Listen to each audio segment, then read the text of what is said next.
오늘도 하나님의 성전에 나와 예배하는 여러분들을 주님의 이름으로 환영합니다. 우리 예배에 앞서 함께 기도하며 나아갑시다.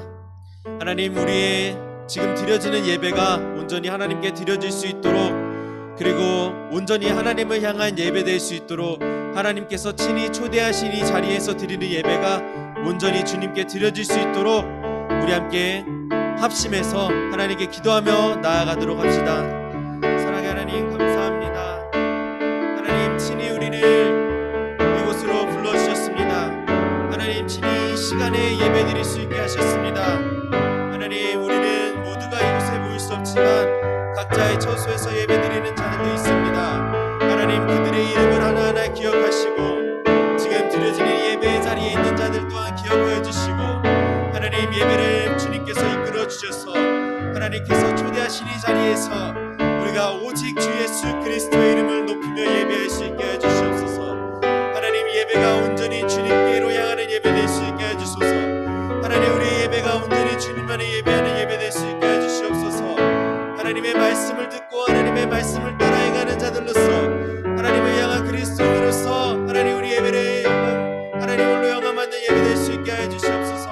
하나님, 주님께 드리는 예배로 될 수 있게 해주시고, 우리의 찬양과 우리의 기도가 우리의 간구함이 오직 주 예수 그리스도를 향할 수 있게 해주시옵소서. 하나님을 따라 살아가는 자들에게 하나님의 축복과 하나님의 평강이 가득하게 간절히 소망합니다. 하나님, 우리 예배 받아주시고 우리를 인도하시고 우리를 기억하여 주소서. 하나님, 예배를 드리는 데 있어서 하나님께 기도하며 시작하고 하나님 예배를 주관하시고 하나님 예배를 인도하여 주시옵소서.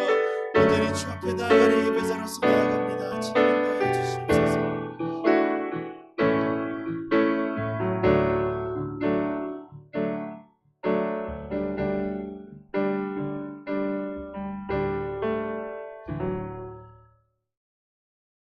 우리 함께 사도신경으로 우리의 신앙을 하나님께 고백하며 나아갑시다. 나는 전능하신 아버지 하나님, 천지의 창조주를 믿습니다. 나는 그의 유일하신 아들 우리 주 예수 그리스도를 믿습니다. 그는 성령으로 잉태되어 동정녀 마리아에게서 나시고 본디오 빌라도에게 고난을 받아 십자가에 못 박혀 죽으시고 장사된 지 사흘 만에 죽은 자 가운데서 다시 살아났으며 하늘에 오르시어 전능하신 아버지 하나님 우편에 앉아 계시다가 거기로부터 살아있는 자와 죽은 자를 심판하러 오십니다. 나는 성령을 믿으며 거룩한 공교회와 성도의 교제와 죄를 용서받는 것과 몸의 부활과 영생을 믿습니다. 아멘. 우리 함께 기쁨으로 하나님께 찬양하며 나아갑시다. 주의 이름 안에서, 주의 이름 안에서 주의 성소로 가네. 영광스러운 이곳에 우리 기쁘게 왔네. 거룩한 보좌 앞에서 따뜻함을 느끼네. 우리 마음 경배하며 찬양의 제사 드리네. 찬양의 제사 드리며 성소로 들어갑니다. 찬양의 제사 드리며 성소로 들어갑니다. 우리 모두 주님께, 우리 모두 주님께 감사의 제사를 드리세. 우리 모두 주님께 기쁨의 제사 드리네. 아멘.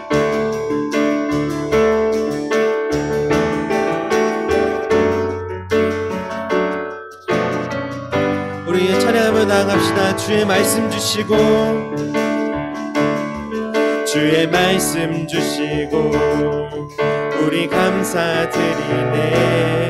주의 날개 그늘밑 우리 피난처 되네. 주의 길을 따르며 우리 우리 주께 순종해.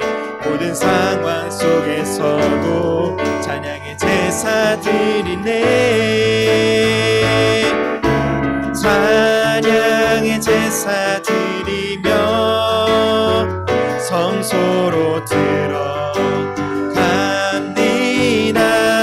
아멘. 찬양의 제사 드리며 성소로 들어갑니다. 우리 모두 주님께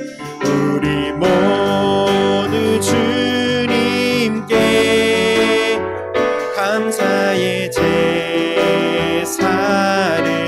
드리세. 우리 모두 주님께 기쁨의 우리 모두 주님께 감사의 제사를 드리세. 우리 모두 주님께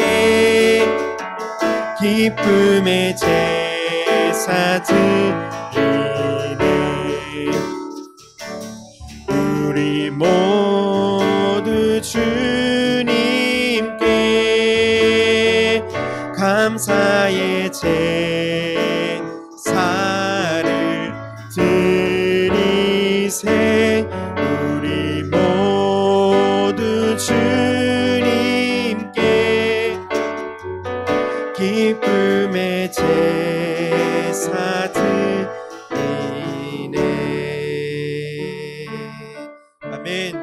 우리의 찬양이 온전히 주님 홀로 영광 받는 찬양 되기를 소망합니다.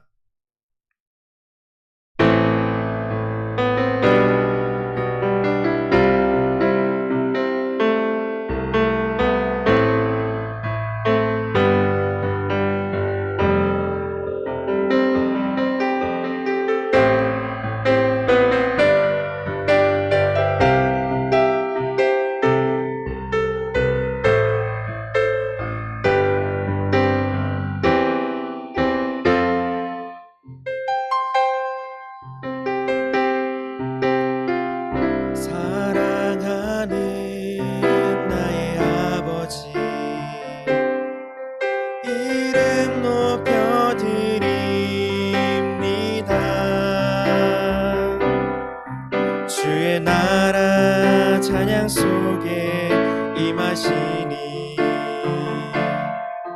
능력에 주께 찬송하네.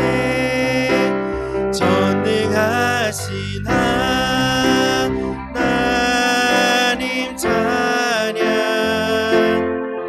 언제나 동일하신 주 전능하신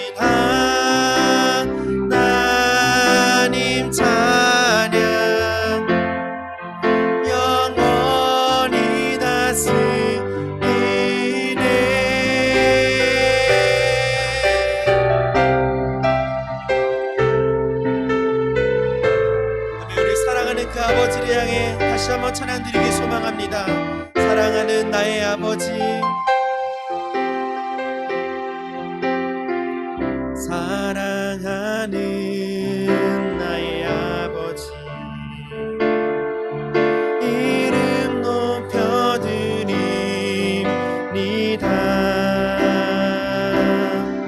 주의 나라 찬양 중에 임하시니 주께 찬송하네. 전능하신 하나님 찬양 언제나 동일하신 주 전능하신 하나님 찬양 영원히 다스리네. 전능하신 하나님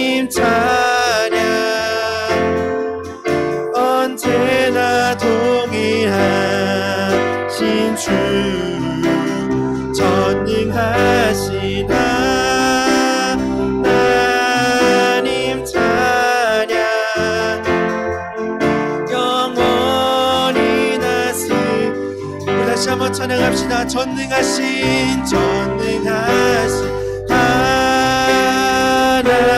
하나님 찬양, 언제나 동일하신 주, 전능하신 하나님 찬양. 영원 우리 손을 뻗고 찬양하며 나아갑시다. 전능하신 하나님 찬양, 전능하신 하나님 찬양,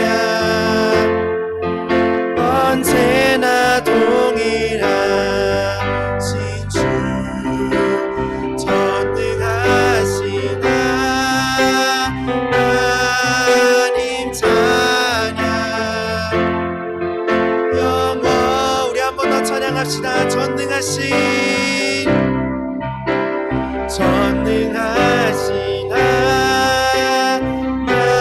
하나님 찬양,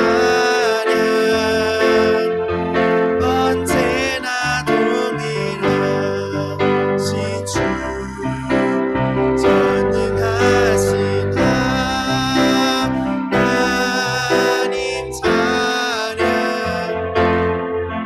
영원히 다스리네,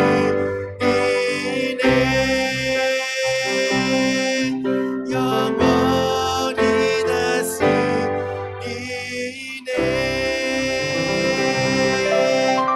우리 이 시간 하나님께 기도하며 나아갑시다. 그 전능하신 하나님을 의지하며 함께 기도할 때 하나님의 팔에 의지하여, 주의 팔에 그 신실하신 하나님의 뜻에 의지하여, 하나님 말씀에 의지하여 순종하는 자들로, 하나님을 향한 예배하는 자들로서, 참된 예배자로서 세상에 나아갈 때 하나님 어떠한 부끄러움도 없이 우리가 항상 하는 일마다, 항상 하는 행동마다 하나님 찬양하는 찬양의 제다 될 수 있도록, 우리가 하는 모든 것이 하나님 향한 찬양 될 수 있도록 하나님 우리의 모든 것을 주관하여 주시고 우리의 모든 것을 주님께 맡길 수 있도록 하나님 나아가겠습니다라며 함께 기도하며 나아갑시다. 사랑하신 하나님, 사랑하는 하나님, 전능하신 하나님, 주의 이름 찬양하며 주의 이름을 높입니다. 다른 것이 아닌 오직 주 예수 그리스도 이름을 높입니다. 하나님 성령이 우리 안에 임하셔서 우리의 마음을 주관하여 주시옵소서. 전능하신 하나님, 주의 이름 찬양합니다. 오직 주님만 찬양하며 나아갑니다. 하나님 우리의 찬양이 제사될 수 있도록, 우리 예배가 온전히 주님을 영화받는 예배 될 수 있도록 우리의 매 순간의 삶과 우리의 모든 행동과 우리의 모든 말들을 주님 주관하여 주시옵소서. 하나님을 높이는 것이 참된 기쁨이고 참된 행복인 줄 믿습니다. 하나님 찬양하는 것이 정말 큰 행복인 줄 믿습니다. 하나님 인도하여 주시고 붙잡아 주시옵소서.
할렐루야. 네, 우리 한영교회 고등부 온라인 실시간 예배에 오신 여러분들을 주님의 이름으로 환영합니다. 온라인으로 드리는 친구들이 많을 것이고 또 오프라인으로 드리는 친구들도 있는데요. 주님의 평강과 은총이 여러분의 인생에 가득하기를 주님의 이름으로 축복합니다. 오늘은 사순절 네 번째 주일입니다. 그래서 사순절은 이제 제수요일부터 시작해서 부활절 전날까지 이르는 40일여의 기간을 사순절이라고 합니다. 그래서 2월 우리 달력으로 양력으로 2월 17일 날 제수요일부터 시작해서 이제 4월 3일까지 계속되는 예수 그리스도의 십자가의 달리심을 묵상하는 귀한 주간인데요. 벌써 절반이 지나게 되었습니다. 그 사순절의 영어가 렌트예요. 렌트 그러니까 랜드의 과거형인가 과거 분사형인가 그러면서 그럴 수 있는데 랜드 영어의 사순이에요. 40일을 뜻하는 단어의 의미가 렌트입니다. 그리고 독일어 하시는 분 있을지 모르겠지만 렌츠라는 또 독일어가 있는데 이 40일을 뜻하는 단어인데 그 의미가 사실은 봄이라는 의미예요. 봄.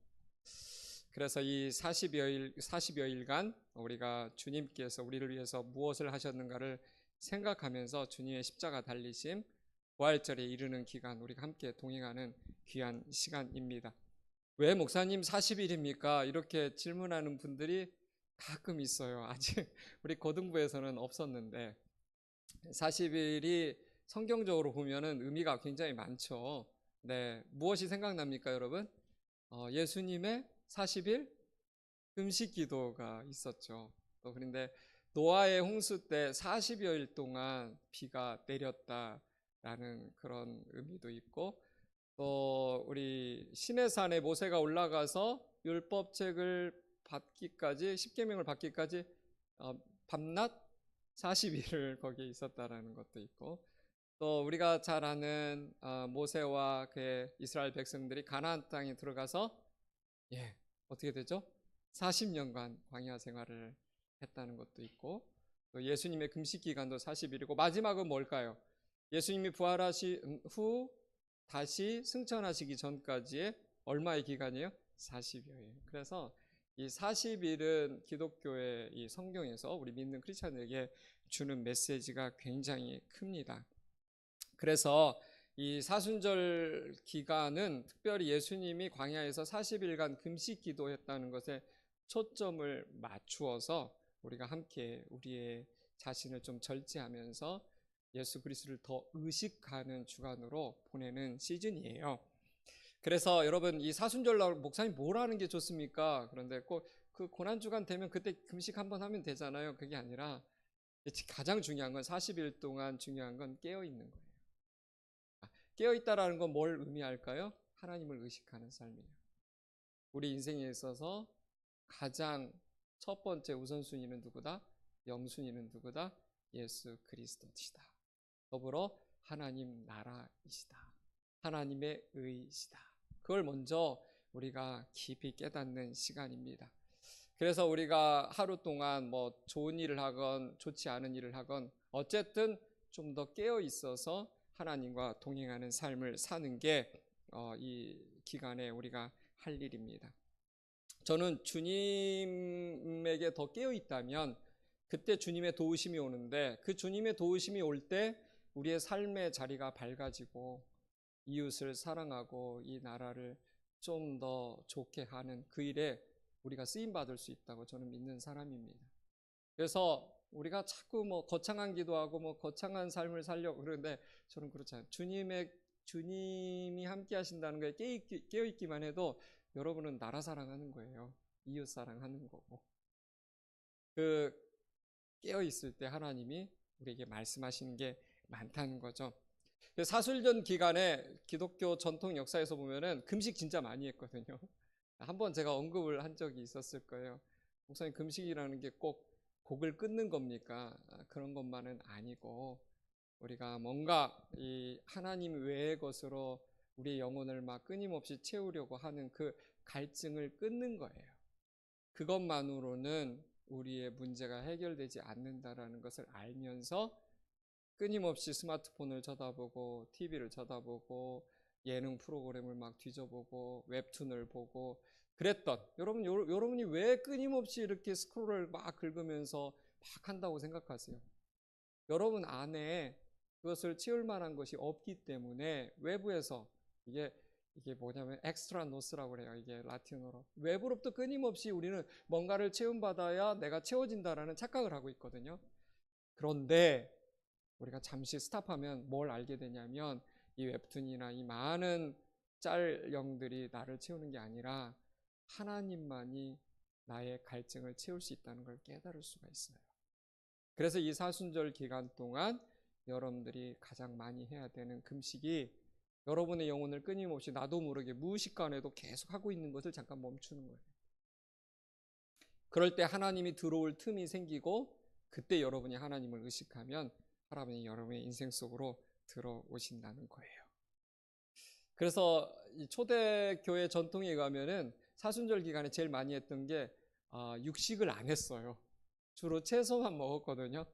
근데 왜 그랬냐면 육식을 먹으면 힘이 막 생겨가지고 뭔가를 막 하려고 하는데 채식만 먹으면 사람이 좀 온순해지는 게 있다고 해요. 뭐 꼭 그런지 모르겠는데 초식 동물들이 대체로 온순하잖아요. 예, 그것과 무슨 상관관계가 있는 것 같아요. 그래서 여러분 안에 금식해야 되는 것이 무엇이 있을까 좀 생각해 보는 것도 좋을 것 같아요.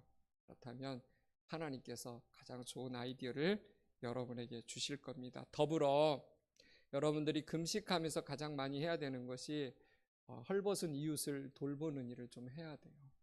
그러니까 항상 이 사회의 기본적인 생존권으로부터도 소외되어 있는 사람들. 저는 사실 수요일과 금요일에 노숙자 교회를 가서 섬기고 있어요. 거기 가서 저에게 무슨 이해관계가 있는 게 아니에요. 저는 목사지만 저도 섬김의 자리가 필요하다고 생각이 되어서 그들에게 가거든요.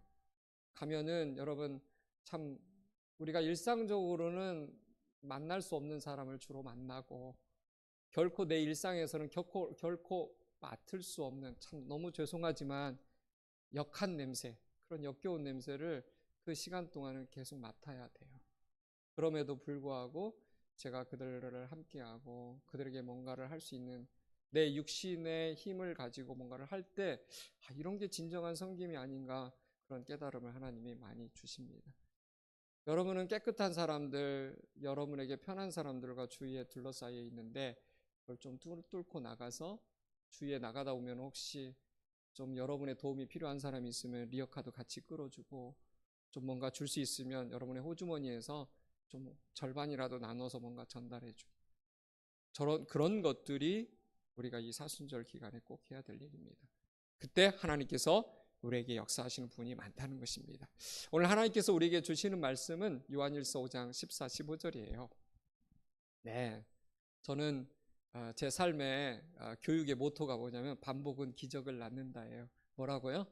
반복은 기적을 낳는다. 그래서 저는 끊임없이 반복하는 사람입니다. 그래서 여러분이 좀 지루할 수 있어요. 목사님 그거 지난번에도 했잖아요. 그렇다면 제 작전이 성공한 거예요. 여러분이 적어도 그 말씀이 지난번에 했다는 건 기억을 하고 있으니까 오늘도 그 말씀입니다. 요한일서 5장 14, 15절인데 같이 한번 읽어봅니다. 시작. 그를 향하여 우리의 가진 바 담대함이 이것이니 그의 뜻대로 무엇을 구하면 들으심이라. 우리가 무엇이든지 구하는 바를 들으시는 줄을 안즉 우리가 그에게 구한 그것을 얻은 줄을 또한 아느니라. 네. 그래서 응답을 확신을 가지고 기도하라예요. 오늘 제목은 응답하신다는 확신을 가지고 기도하라. 여러분 하나님의 뜻대로 기도하기 위해서 제일 첫 번째 가장 우선순위에 우리의 삶의 습관처럼 자리 잡아야 된다는 게 무엇인지 배우셨죠? 첫 번째는 뭐예요? 하나님과 깊이 교제하는 것이다. 여러분이 누군가를 닮고 싶다면 그 사람과 절대 시간을 보내면 자기도 모르게 말, 어투, 행동, 제스처, 발걸음, 심지어는 얼굴 모양새까지 뭔가 말할 때 고개를 갸웃거리는 것까지 담게 되어 있어요. 저도 요즘 부모님이 좀 많이 아프셔서 가끔 서울을 자주 오세요. 세브란스에 가서 검진도 받아야 되고 치료약도 받아야 되고 그러다 보니까 자연스럽게 제가 동행을 많이 하게 되는데, 그래서 그 어느 때보다도 부모님과 연로하시니까 아무래도 돌봐드려야 될 상황이 많다 보니까 저도 부모님과 함께하는 시간이 많은데, 제가 어머니로부터 듣는 이야기가 많아요. 야, 너는 어떻게 이렇게 아빠랑 이렇게 많이 닮았냐? 정말 너무 똑 닮았다. 심지어 걸음걸이도 닮았다. 그래요. 제스처도 닮았다. 어떤 때 너의 어투를 보면 네 아버지랑 판박이다. 이런 얘기를 제가 많이 듣는단 말이에요. 왜 그런가 봤더니 제가 정말 제 삶에 필요한 모든 것을 습득할 나이에 부모님과 함께하는 시간이 많았기 때문에, 이게 저희 부모님 81살이고 저는 이제 50 좀 넘었는데 너무 비슷해져 버린 거예요. 아마도 다른 사람들이 저희 부모님 이 세상에서 퇴장해서 하늘나라로 가시면 사람들이 저를 보고 그럴 거예요. 아휴, 박 목사 아버님이랑 너무 똑같이 닮았네. 그런 얘기 할 거예요. 그건 제가 부모님과 그런 절대 시간을 보냈기 때문에 제 모든 삶의 모습이 부모랑 흡사한 부분이 많다는 거죠. 여러분이 하나님의 뜻대로 기도하기 위해서 첫 번째로 해야 될 일이 뭐냐면 하나님과 함께하는 게 중요해요. 그래야만 하나님의 의향을 알 수가 있어요. 여러분, 부모랑 시간을 많이 보내지 않은 사람은 부모의 마음속에 뭐가 있는지 절대 모릅니다. 다 자기의 생각, 자기의 기준대로 부모를 판단하고 부모를 생각하고, 그래서 막 부모에 대해서 원망하고 그러죠. 나중에 깨닫는 게 뭔지 아세요? 내가 아는 부모가 이 부모가 아니었던 거예요. 내가 잘못 알고 있었다고 생각하는 때가 굉장히 많아요. 그 이유는 뭐냐면 대화 부재로 그런 거예요. 여러분이 하나님의 뜻대로 기도하고 싶다, 그런 말 많이 해요. 그렇게 기도하면 100% 응답된다는 건 사실인데, 그러려면 하나님과 많은 시간을 보내야 돼요. 하나님과 깊이 교제하는 게 필요하다는 거예요. 제가 말했죠. 하나님과 깊이 교제한다는 건 구체적으로 뭘 의미합니까? 하나님을 의식하는 거예요. 하나님이 내 상황에 대해서, 내 생각에 대해서, 내 이 행동 거지에 대해서 뭐라고 생각하실까? 그것만으로도 하나님이 우리에게 터치하는 경우가 굉장히 많습니다. 그래서 여러분의 삶에서 진짜 중요한 건 하나님과 보내는 시간이 많아야 된다. 두 번째로는 하나님의 뜻은 뭐였다고 했죠? 회개하면서 기도하는 것이다. 그래서 우리는 자동적으로 본성적으로 하나님의 뜻을 거슬리는 부분이 있어요. 청개구리 이 심보가 있단 말이에요. 그래서 그걸 걷어내야 하나님께서 내게 하고자 하시는 일들이 내 안으로 스며들어올 수 있다는 거예요.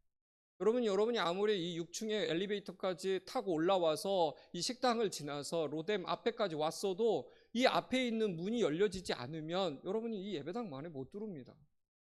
밖에서 구경은 할 수 있을지 모르지만, 서성일 수 있을지 모르지만 이 안에는 못 들어오는 거예요. 문이 열려야 되고, 문이 열려져 있어야 되고, 문을 열어야 돼요, 여러분이.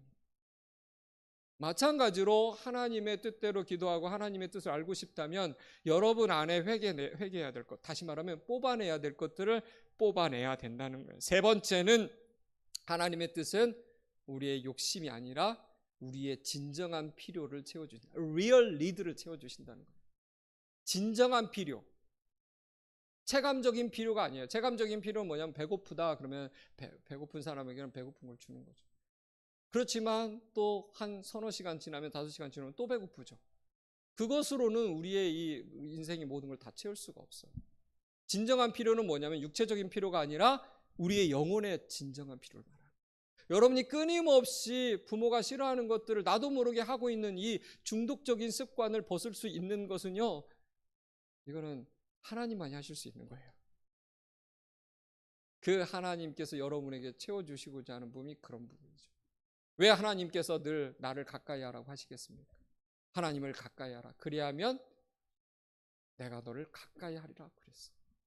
여러분도 하나님께 가까이 가는 게 필요한데 그 필요를 하나님이 채워주고 싶어 하신다는 거예요. 네 번째로는 뭐였냐면은 하나님의 뜻은 우리의 생각보다 훨씬 크다.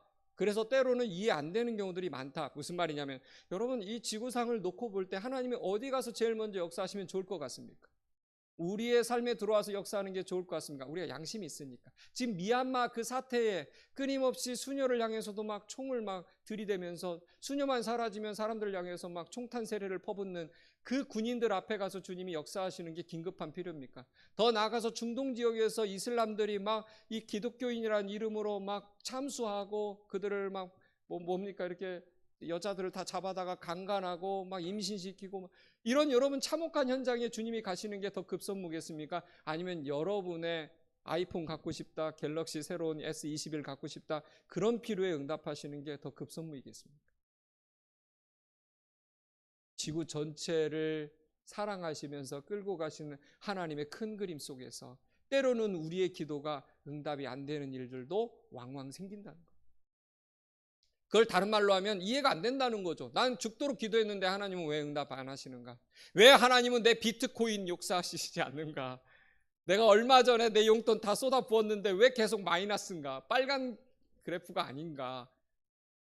여러분, 그게 더 급선무겠습니까? 아니면 주님이 그러냐? 얘야, 코인보다 미얀마를 위해서 네가 좀 기도하면 안 되겠니? 끊임없이 뉴스를 통해서 내가 기도 제목을 너한테 말해주잖아. 그냥 딴 나라 사람 이야기야? 걔네들은 걔네들의 삶이 있고 너는 너의 삶이 있다라고 그렇게 이기적으로 살겠니? 살아야 되겠니? 그렇게 생각해야 되겠니? 지금 눈에 보이는 저 미얀마의 사태를 보고 네가 연대하고 연합하고 함께 기도했으면 좋겠다. 주님이 그러실 수 있다는 거예요. 저는요, 요즘 기도하는 것 중에 하나가 미얀마 사태예요. 우리 대한민국도 생각해 보면 그 미얀마와 비슷했거든요. 그때 기도하면서 불의에 대해서 항거한 사람들의 희생이 있었기 때문에 오늘의 우리가 있는 거예요. 그러면 우리는 할 일이 뭐겠어요? 죽을 줄 알면서도 불의에 항거하면은 내 인생이 날아갈 수도 있는 상황에서 그래도 민주주의와 인권에 대해서 이러면 안 된다고 하면서 총 앞에서 가슴으로 막 들이밀면서 저항하는 그들을 위해서 우리가 마땅히 기도하고 연대하는 게 하나님이 우리에게 원하시는 큰 뜻일 수 있다는 거예요. 그래서 여러분, 하나님의 뜻은 우리가 생각한 것보다 훨씬 더 크다는 거예요. 여러분, 여러분의 성적이 올랐으면 좋겠다 할 거예요. 여러분이 생각하는 수준보다 조금 더 플러스 알파로 해서 뭐 여행을 바라는지 뭐 하나님이 도와주셨는지 어쨌든 좋은 대학에 업그레이드된 좋은 대학에 가는 게 목표일 수 있을지 몰라요. 여러분이 지금 모르겠습니다. 어르신들에게 해서는 지금 사는 아파트에서 28평에서 25평에서 45평이나 47평으로 막 가고 싶은 그런 게 여러분의 최고의 기도 제목일지 몰라요. 그걸 막 가지고 첫날 동안 기도하는지 모르겠어요. 하나님의 뜻은 그보다 훨씬 더 크다는 거예요. 다섯 번째는 하나님의 뜻을 구한다는 것은 순종을 전제로 하는 것이라는 걸 우리가 알아야 된다는 거예요. 뜻이 하늘에서 이룬 것 같이 땅에서도 이루어지다 할 때 우리가 무엇이 마땅히 준비되어 있었냐면 주님, 저는 I'm ready. 난 준비되어 있습니다. 당신이 무엇을 말씀하든 저는 순종할 준비가 되어 있습니다. 그걸 의미한다는 거예요. 그러니까 여러분, 하나님의 뜻에 대해서 함부로 말하면 안 돼요. 하나님의 뜻을 알면 순종해야 돼요. 하나님의 뜻을 모르면 용서가 가능하지만 알면서 그러면 그 죄의 무게가 큰 거예요. 하나님 앞에서 판단받을 일이 훨씬 더 큰 거예요. 몰랐다면 이해되죠. 우리도 그런 거 있잖아요. 몰랐다고 하면 용서가 가능하잖아요. 알면서 하면 이거는 하나님의 관용을, 사랑을, 하나님의 무한하신 능력을 무시하는 거예요. 알면서 안 하는 거니까. 그러니까 여러분, 대부분은 하나님의 뜻을 모르는 게 아니라 하나님의 뜻을 알면서도 자기의 기대와 다르기 때문에 하나님의 뜻이 아니라고 치부해버려요. 여기는 거예요. 에이, 저리 가세요. 제 기도가 응답될 때까지. 저 예전에도 가끔 하는 유머지만 어떤 사람이 등산하다가 산등성이를 험한 산등성이를 가다가 낭떠러지에서 떨어지고 말았어요. 그래서 가까스로 하다가 나뭇가지를 딱 쥐었어요. 나뭇가지를 딱 쥐어가지고 이제 나뭇가지가 흔들리는 거예요. 불안한 거죠. 그때 이 사람이 주일학교 때 교회 다녔던 경험이 있어가지고 기도를 했어요. 하나님, 도와주십시오. 정말 당신이 뭘 말씀하든 제가 순종하겠습니다. 살려만 주십시오. 그랬더니 갑자기 하나님 음성이 들린 거예요. 야, 정한아, 네가 드디어 나를 찾는구나. 내가 너를 도와주겠다. 잡고 있는 그 나뭇가지를 잡고 있는 손을 놓아라. 그랬어요. 그랬더니 정한이가 한참 고민하다가 저기요, 거기 하나님 말고 다른 사람 없습니까? 이렇게 외쳤다는 리더스 다이제스트에 나오는 하나의 유머, 제가 옛날에 아주 영어 공부한다고 읽었던 거기에 있었던 내용이에요. 자기 이성으로는, 자기 지성으로는 이게 나뭇가지를 놓는 건 죽는 건데 그 무한하신 하나님이 말씀하시니까 자기는 순종만 하면 되는데 못하는 거죠. 자기 계산기로는 이것밖에 안 되는 거예요. 하나님의 뜻은 뭐다고요? 훨씬 더 크시고 수가 많다는 거예요. 여러분의 수가 끝나는 지점부터 하나님의 수가 시작된다는 거 꼭 기억하셔야 돼요. 그래서 하나님은 어떻게 일하시느냐? 여러분의 수가 끝날 때까지, 여러분이 계산기가 다 박살날 때까지 기다리세요. 계산기 계속 두드리죠. 내 예금이 얼마인가? 가끔 은행 가서 내 통장 잔고 확인하고 내 부동산이 얼마나 올랐나? 그리고 내가 쏟고 있는 주식은 지난 5년간 어떤 그래프를 그리고 있나? 이런 거 생각하면서 여러분의 앞날을 예측해요. 절대 하나님께 묻지 않아요. 가끔 주일날 와서 형식적으로 기도는 하죠. 언제 진짜 하나님께 기도하는 줄 아십니까? 언제 진짜 믿음이 시작되고 하나님이 개입하는 줄 아세요? 여러분의 계산기가 박살나고 여러분의 수가 끝날 때 시작되는 거예요. 그렇게 우리가 교묘한 존재예요. 하나님 의지한다고요? 말은 잘하죠. 쉽지 않아요. 하나님 진짜 의지하는 사람은 자기 계산기 버리는 사람입니다. 왜 여러분 아브라함이 75세 때 이삭 주신다고 해놓고 25년 동안 안 주시고 99세 때에 응답하십니까? 아브라함의 믿음이 좋긴 했지만 아브라함도 경우의 수가 많았던 거예요. 수가. 그래서 그 수 하나로 하가를 함께 동침하고 이스마엘이라는 한 민족을 탄생시키기도 하고. 언제 끝나는 줄 아세요? 다 이제 완전히 이 사라의 자궁이 마르고 나도 다 모든 게 끝났다라고 생각할 때 하나님의 시간이 God's time이죠. 하나님의 타임이 시작된 거예요. 사랑하는 여러분, 하나님의 뜻은 여러분의 것보다 훨씬 더 크고 동시에 하나님의 뜻이 보여주는 순간 순종하지 않을 수 없는 거예요. 그러니까 여러분 정말 하나님의 뜻을 알고 싶다고 할 때 평소 하나님이 보여주신 것을 잘 순종하고 있어야 돼요. 이웃을 사랑하는 거 잘하고 이웃에게 욕하지 말고 친구들에게 욕지거리 하지 말고 저는 친구들에게 말만 적게 해도 좋은 금식이라고 생각해요. 밥을 금식하는 것보다 내가 누군가에 대해서 판단하고 걔에 대해서 험담하고 어디 나가서 그에 대해서 막 평가질을 하는 것을 그만두면 그것도 저는 밥을 굶는 금식보다 더 놀라운 금식이라고 생각해요. 우린 네 가지 조심해야 돼요. 충고, 조언, 평가, 판단. 충조, 평판. 충고, 조언, 평가, 판단 하는 걸 조심해야 된다는 거죠. 그것만 해도 사순절 기간에 저는 좋은 금식이라고 생각이 됩니다. 이제 오늘 진짜 여러분에게 중요한 거 얘기해요. 하나님의 뜻, 하나님께서 말씀하시는 것 중에서 가장 크고 가장 결정적인 뜻은 무엇일까? 세계 복음화예요. 세계 복음화. 어떤 유명한 신학 박사님이 도대체 성경에서 하나님의 뜻이라는 단어가 이 신구약 전체에서 어디에서 이것이 나오는가, 파생되는가를 막 열심히 연구를 했어요. 그래서 그거 다 찾아가지고 그리고 하나님의 뜻이라고 하는 단어와 문장이 어디에서부터 나올 수 있는지를 보니까 그 컨텍스트를 다 살펴보니까 그게 뭐였냐면 90% 이상이 다 잃어버린 영혼들을 하나님께 돌아오게 하는데 하나님의 뜻이 파생된다는 걸 알았어요. 그림 하나 보여줄게요. 여러분의 주의를 환기시키기 위해서 그림. 강을 보여주는 거예요. 네, 자, 이게 강입니다. 자, 산에서부터 흘러나오는 강이죠. 두 번째 사진. 네, 이렇게 이제 들을 얕은 이렇게 산을 지나서 굽이굽이 이렇게 가죠. 마지막은요. 네, 한강이 이뤄서 큰 강을 이뤄서 마지막은 어디로 가죠? 바다로 나가게 됩니다. 모든 강은 위에서부터 아래로 흘러서 그리고 강으로 가요. 우리가 보는 강이라고 할 때는 큰 강들이죠. 그런데 여러분, 우리가 어떤 게 숨어져 있죠? 아까 첫 번째 강을 한번 보여주세요. 산에서. 자, 여러분, 이게 큰 메인스트림이 있죠. 메인스트림, 굽이굽이 치는. 그러나 이 메인스트림에 합류하는 지류들이 있어요. 조그마한 샘들이, 하천들이 있는 거예요. 지류들이, 물줄기들이. 그것이 합류되어서 마지막에 큰 강을 이루고 바다로 흘러가게 되는 거죠. 이 핵심이 뭐냐?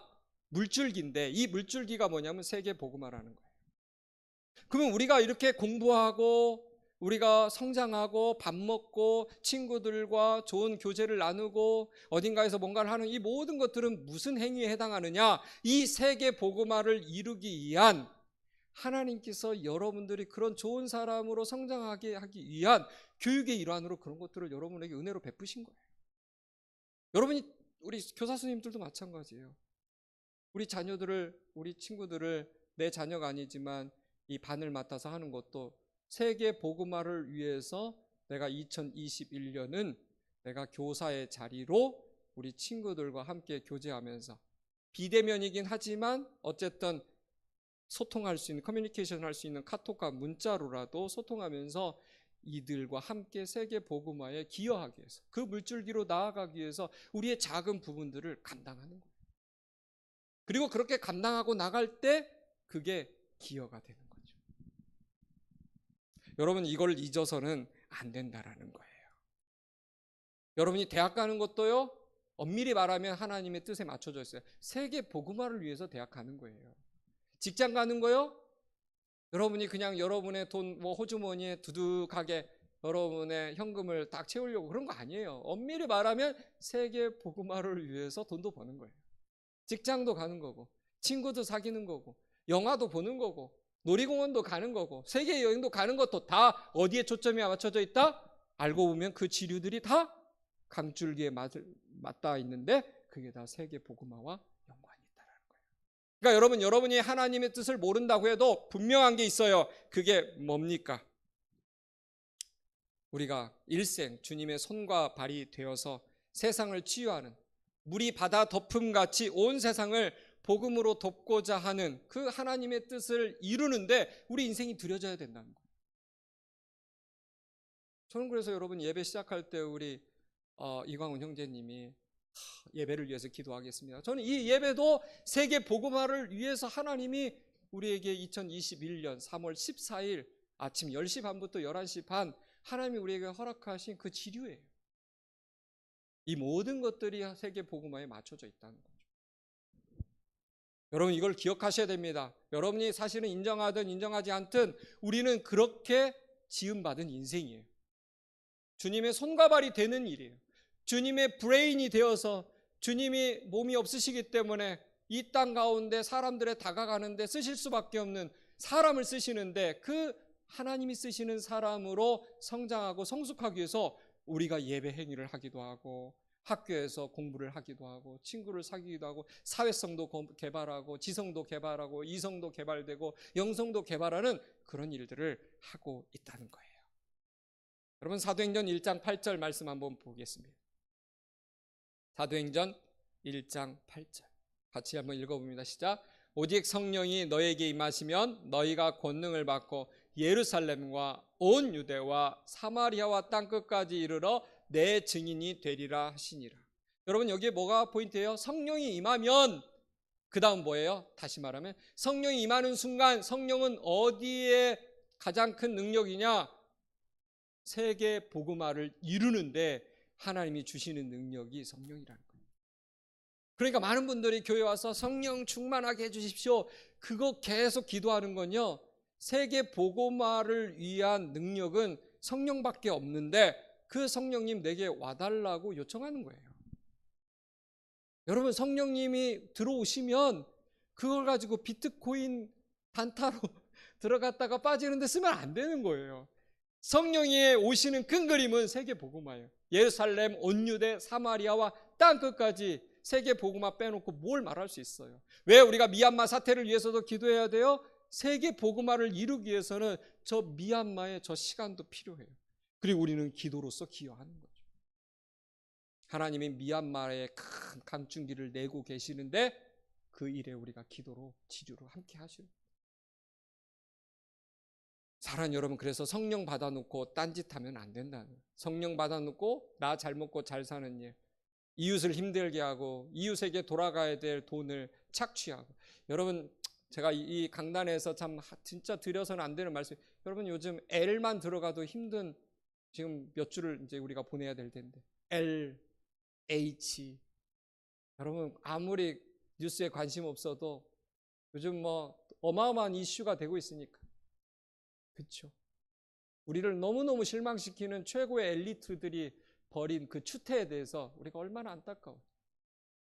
성령님이 임하면 그런 거 하면 안 돼. 똑똑하면 그런 거 하면 안 되죠. 뭐 그 LH 직원이 뭘 썼대요. 너희들은 머저리 같은 애들. 우리는 똑똑하니까 여기 들어와서 우리가 이렇게 하는 거지. 꼬우면 이 회사에 한번 들어와 봐. 여러분, 똑똑하면 그런 거 하라고 하나님이 똑똑함을 주신 게 아니에요. 지혜는 오직 세계 복음화에 초점을 맞춰줘야 올바로 능력을 발휘하는 거예요. 하나님이 주신 참지혜의 진짜 능력은 사람을 향하고 또 아랫사람을 잘 섬기고 나보다 약해 보이는 사람을 부축해주고 일으켜주고 함께 해줄 때 그 지혜가 빛을 발하는 거예요. 그러라고 하나님께서 우리에게 지혜를 주셨다는 거죠.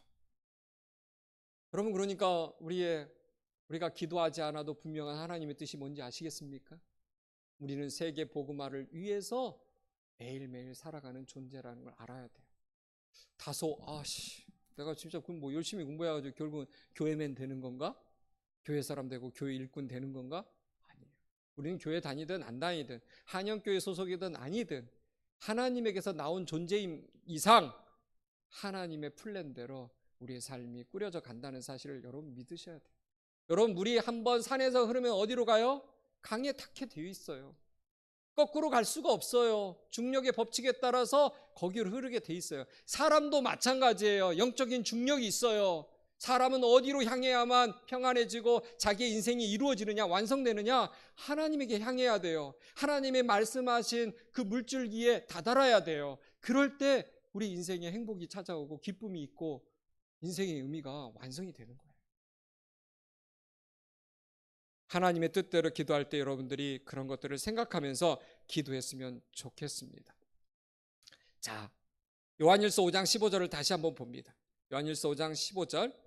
우리가 무엇이든지 구하는 바를 들으시는 줄을 안즉 우리가 그에게 구한 그것을 얻은 줄을 또한 아느니라. 하나님의 뜻대로 기도하는 자의 기도는 하나님이 반드시 응답하신다. 근데 미안하지만 응답 안 된다라는 확신을 가지고 기도하는 사람도 꽤 많다는 사실. 여러분이 기도하면서도요, 응답된다라기보다는 이게 주문처럼 기도하고 안 되는 경우라는, 그래서 벌써 패배주의적인 생각을 가지고 기도한 사람이 많아요. 내가 기도했지만 내 인생을 돌아보면 별로 응답한 게 별로 없어. 이러면서 응답 안 된다는 확신을 가지고 기도의 자리에 있는 사람들도 많다는 거예요. 근데 여러분 알아야 돼요. 하나님의 자녀의 기도는 반드시 응답됩니다. 문제는 때와 방법이 우리의 기대와 다르기 때문에 우리가 응답받지 않았다고 느끼는 것뿐이에요. 그러나 feel과 팩트는 다르죠. 느끼는 것과 사실은 완전히 달라요. 여러분 비행기 타본 적 있으시잖아요. 비행기가 진짜 빠르면은요, 비행기가 가는지 안 가는지 잘 몰라요. 성층운에 성층권에 도달해서 굉장히 빨리 한 1000km로 갈 수가 있는데 보통 600km에서 1000km 가는데 1000km 가면은요 구름이 안 보여요. 그래서 구름 밑에 보면은 그냥 그대로 있는 것처럼 보여요. 순간 착각하잖아요. 안 움직인다. 둥둥 떠 있는 거 아닐까? 움직임도 없고 거의 무중력 상태로 빠르게 가니까. 그렇지만 여러분 움직입니까? 안 움직입니까? 어디 있으면 우리가 랜딩했는데 그 다음은 또 이제 착륙하는 게 보이고, 우와, 그러니까 내 느낌과 사실은 다른 거예요. 잠깐 떴는데 벌써 제주도에 와 있는 거예요. 30분, 1시간도 안 돼서. 근데 여러분의 이성은 항상 움직임과 느낌에 따라서 좌우되는 게 많거든요. 이거 굉장히 중요한 부분입니다. 여러분 성경에서 요나의 사건 아실 거예요. 요나가 여러분 니느웨로 가야 되는데 다시스로 가다가 물고기의 배에 딱 갇혔어요. 거기서 죽어야 되는데 죽을 힘을 다해서 막 기도를 했어요. 기도를 했기 때문에 어떻게 됐어요? 죽을 거라고 생각했겠죠. 기도해도. 그러나 여러분 요나의 기도가 끝날 때 어떻게 됐습니까? 니느웨라는 도시의 항구 근처에 갑자기 물고기가 토해를 해버리죠. 자기가 기도하고 있었을 때 캄캄한 물고기 뱃속에 있었을 뿐인데 이미 물고기는 시속 1000km로 니느웨를 향해서 가고 있었던 거예요. 잠수함처럼. 가서 요나의 기도에 끝나는 순간 딱 배 터져서 나와 보니까 니느웨가 가까웠던 거예요. 사랑 여러분 믿으세요. 하나님은 거짓말하시지 않는 분이에요. 하나님은 여러분의 기도에 대해서 반드시 응답하십니다. 그런데 하나님께서 기도하실 때 응답하는 패턴 세 가지가 있는데, 세 가지가 뭐냐? 첫 번째, yes. 여러분 많이 들었을 거예요. 두 번째는 no. 아니라는 거예요. 세 번째는 waiting. wait. 기다려라. 하나님의 기도 응답은 yes. 그리고 두 번째는 no. 세 번째는 wait. 어떤 기도든 이 세 가지 중에 하나라는 사실을 여러분이 믿으셔야 돼요. 그 구체적인 것들은 또 다음 주에 사순절 5번째 주간에 여러분과 함께 나누기를 원합니다. 기도하겠습니다. 주님, 오늘도 말씀하여 주셔서 감사합니다. 하나님, 하나님의 뜻대로 기도한다는 것이 무엇인지 우리 친구들이 잘 배우고 있습니다. 이제껏 자기가 알고 있었던 기도에 대한 잘못된 정의들 다 주님 갈아엎어 주시고, 기도에 대한 올바른 정의와 개념을 가지고 하나님 앞에 나아갈 때 하나님이 내 음성을 들으시고 응답하는 그 경험 우리 모두가 하게 하여 주옵소서. 그렇게 하실 주님 신뢰하며 예수님의 이름으로 기도했습니다. 아멘. 다 같이 헌금하는 시간 갖겠습니다.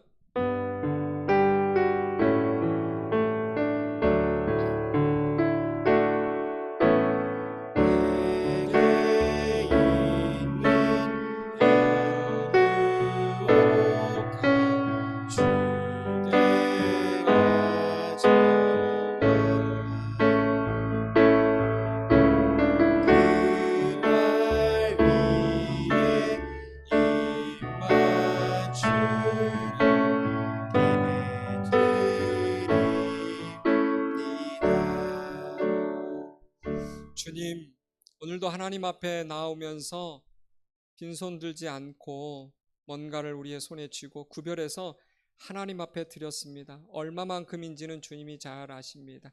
주님 바라기는 이 귀한 아름다운 영적인 습관, 이 아름다운 헌금을 통해서 우리 인생 전체가 하나님께 드려지는 날들도 있게 하여 주옵소서.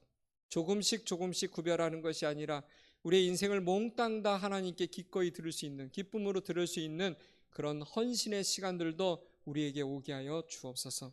바라기는 하나님, 우리의 적은 물질이지만 이웃을 향해서 하나님의 나라와 의가 이루어진 일에 사용되기를 또한 기도합니다. 그 일에 필요하다면 내 인생도 드려지게 하여 주시고, 또 내가 가진 물질도 필요하다면 아낌없이 이웃을 향해서 드릴 수 있는 하나님의 나라와 하나님의 의를 위해서 사는 존재가 어떤 모습을 보일 수 있는지 우리가 보여주게 하여 주옵소서. 그렇게 하실 주님을 신뢰하며 지금은 우리 주 예수 그리스도의 은혜와 하늘아버지의 극진하신 사랑하심과 성령님의 교통하심이 특별히 하나님의 뜻대로 기도한다는 것이 무엇인지를 깨닫고 하나님의 뜻에 맞추어서 자신의 인생을 경영하며 단지 하나님께서 자신의 욕심이 아니라 나의 인생의 진짜 필요를 하나님께 구하면서 그것을 체험하기 원하는 우리 사랑하는 한영교회 모든 우리 고등부 친구들 머리 위에, 우리 교사 선생님들 머리 위에 이제로부터 영원토록 함께 가시기를 간절히 축원하옵나이다. 아멘.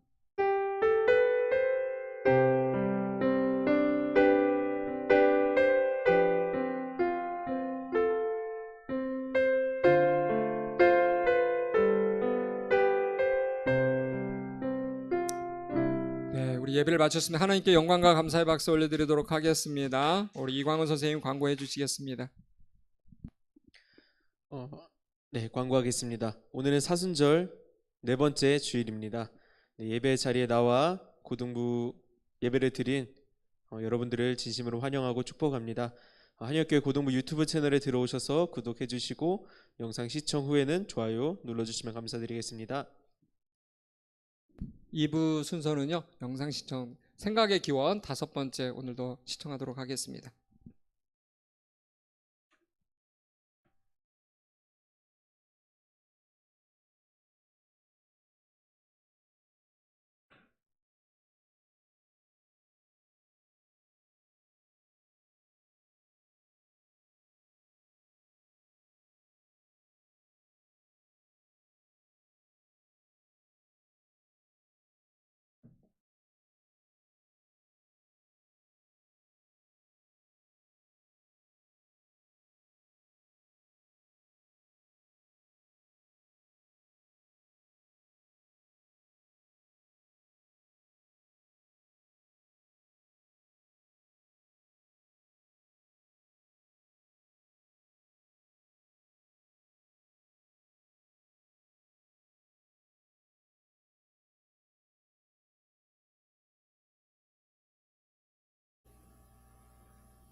그리고 과연 내가 구원받기로 예정된 사람들 속에 들어가 있는지 알 수가 없다는 데서 문제가 생긴 것입니다.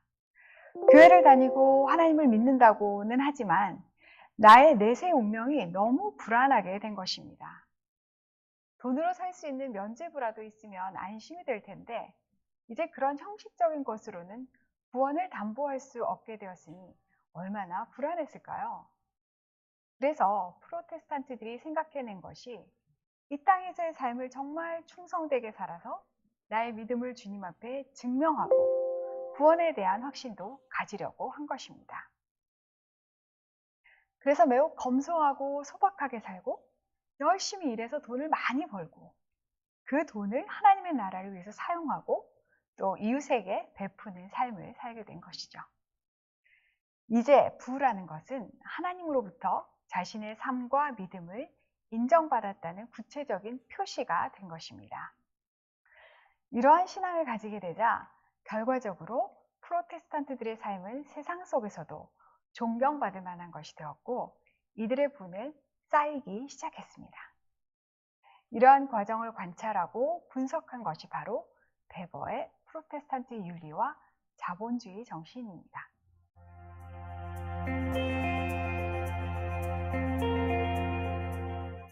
프로테스탄트들이 있기 전에도 자본주의, 즉 시장 경제는 늘 있어 왔습니다.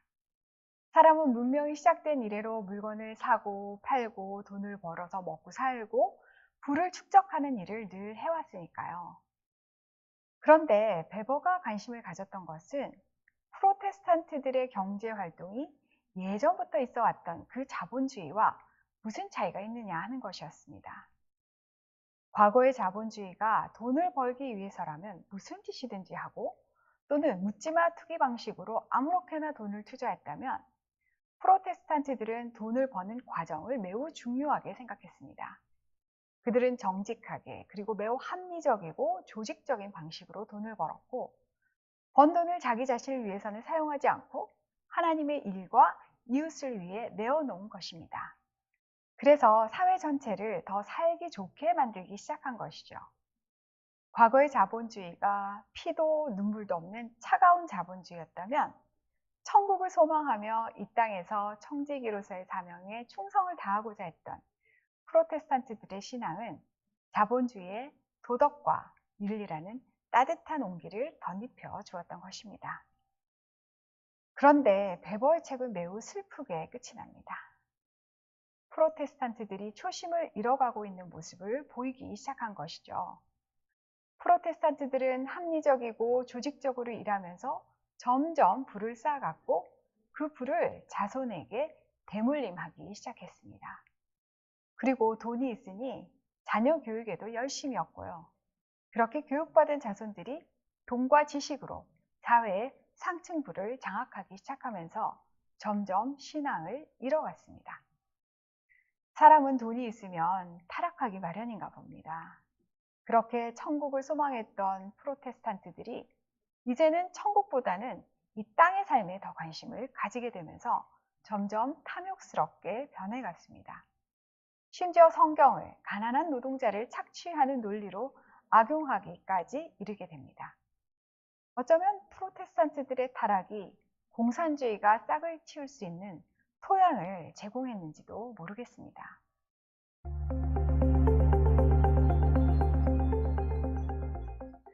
그렇다면 오늘날 크리스찬들의 삶의 모습은 어떻습니까?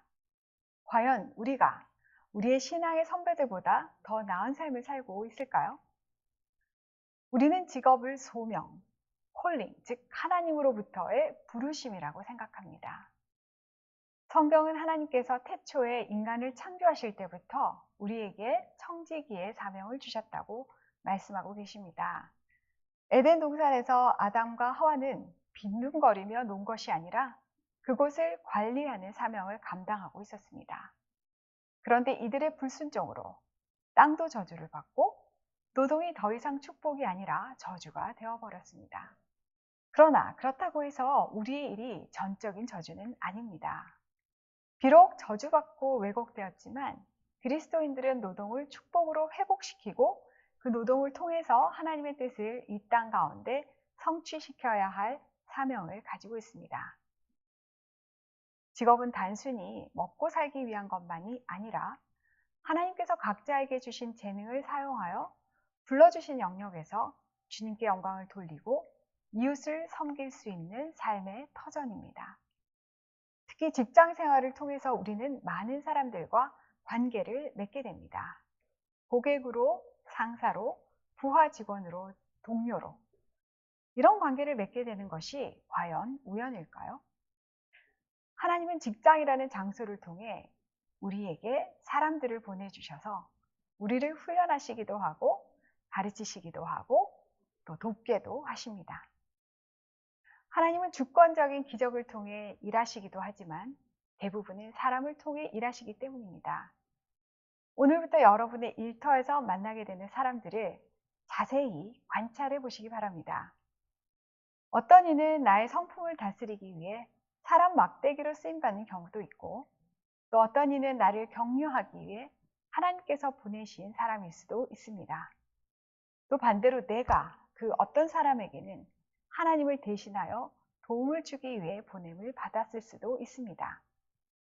그리스도인은 항상 모든 일에서 하나님과 이웃을 생각해야 합니다.